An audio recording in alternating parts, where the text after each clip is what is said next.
Olá, sejam todos bem-vindos. Curte, comente, compartilhe e inscreva-se.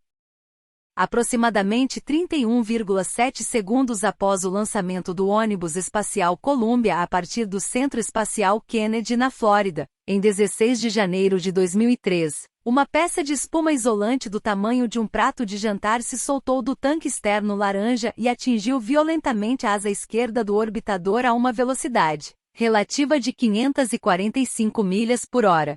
O impacto foi tão poderoso que danificou a proteção térmica do orbitador, criando falhas no sistema que mais tarde permitiriam a entrada de gases atmosféricos superaquecidos durante a reentrada na atmosfera. Toda a sequência foi registrada pelas câmeras em câmera lenta, mas a equipe de avaliação da NASA não conseguiu identificar o perigo iminente.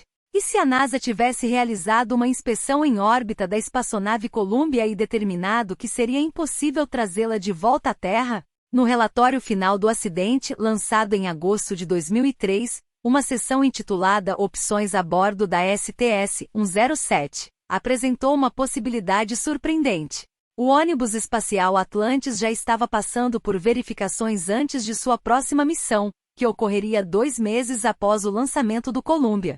Seria possível enviar a Atlantis em uma missão de resgate a tempo? Seria uma tentativa audaciosa, nunca antes realizada, e uma corrida contra o tempo para alcançar a tripulação do Columbia antes que eles ficassem sem ar no espaço. O segundo desastre do ônibus espacial ocorreu em 1º de fevereiro de 2003, quando o ônibus espacial Columbia e sua tripulação de 7 pessoas enfrentaram um trágico fim em sua viagem de volta à Terra.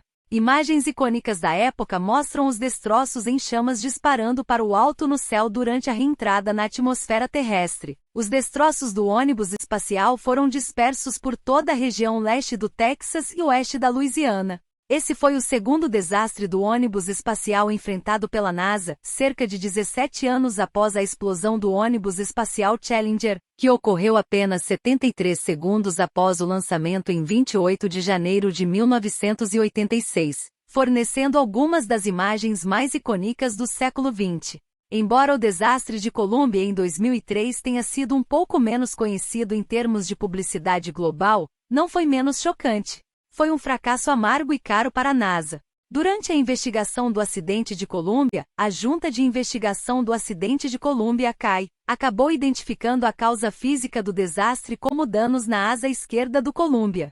O dano ocorreu 81,9 segundos após o lançamento, quando um pequeno bloco de espuma isolante se soltou da rampa esquerda que conectava o tanque de combustível do ônibus espacial ao orbitador. A espuma atingiu a ponta dianteira esquerda do Columbia, criando um buraco nas telhas de proteção térmica de carbono do ônibus espacial. Esse pedaço de espuma ficou conhecido como objeto do dia 2 de voo.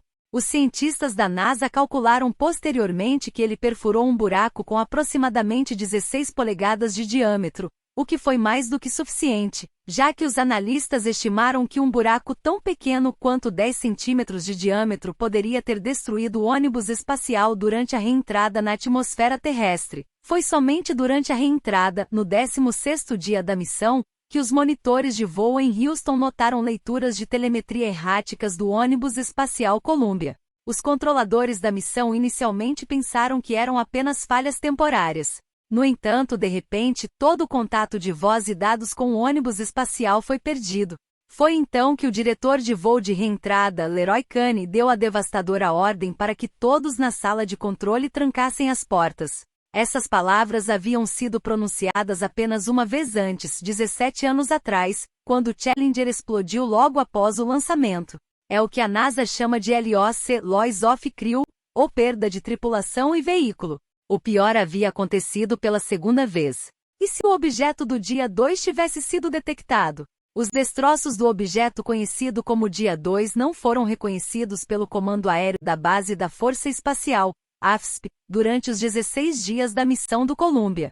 Não havia nenhuma ameaça percebida até a reentrada atmosférica, o que tornava impossível abordar a questão enquanto estavam em órbita. Mas e se a NASA tivesse detectado a ameaça? A NASA teria sido capaz de salvar a tripulação de alguma forma? Trabalho para todos os envolvidos no Kennedy Space Center sem possibilidade de erro, aumentando a pressão teórica lá. Não haveria contagem regressiva prática para os astronautas escolhidos para pilotar a missão, nem testes adicionais de vazamento de combustível para a atracação da Atlantis com a Columbia, evitando inúmeros desafios. Para realizar a atracação, a Columbia teria que ser orientada com a cauda primeiro e de cabeça para baixo em relação à Terra, enquanto a Atlantis se aproximaria do lado direito e de cabeça para cima. A Atlantis então se encaixaria lentamente no lugar, e o ônibus de resgate facilitaria uma parada de 20 pés da Columbia. A Atlantis ficaria posicionada a 90 graus em relação à Columbia, mantendo os estabilizadores verticais de ambos os ônibus para evitar colisões. A logística do controle da missão necessária para realizar tudo isso teria sido imensa, pois seria a primeira vez que 2 ônibus espaciais estariam orbitando simultaneamente, exigindo 2 controles de missão separados na Terra trabalhando em conjunto. Além disso, em termos de tripulação, uma vez que já havia 7 astronautas na Columbia, apenas 4 astronautas poderiam ser atribuídos à Atlantis, já que ela teria que acomodar todos os astronautas de volta para casa. No entanto, apesar de a NASA acreditar que isso poderia ser alcançado, houve considerações finais sobre o plano de resgate. O relatório final também considerou se a Columbia poderia ter atracado com a Estação Espacial Internacional, que já estava em órbita baixa naquele momento e teria espaço e comida suficientes a bordo para acomodar a tripulação do ônibus espacial atingido. Infelizmente, isso não foi viável devido a uma manobra de mudança de plano orbital que exigiria uma quantidade significativa de energia, para a qual a Columbia não tinha combustível suficiente. Por fim, o relatório do CAI concluiu que se a Columbia tivesse sido catastrófica e desativada por um impacto de espuma, o que teria sido o plano de contingência para Atlantis, caso algo semelhante tivesse acontecido com ela também.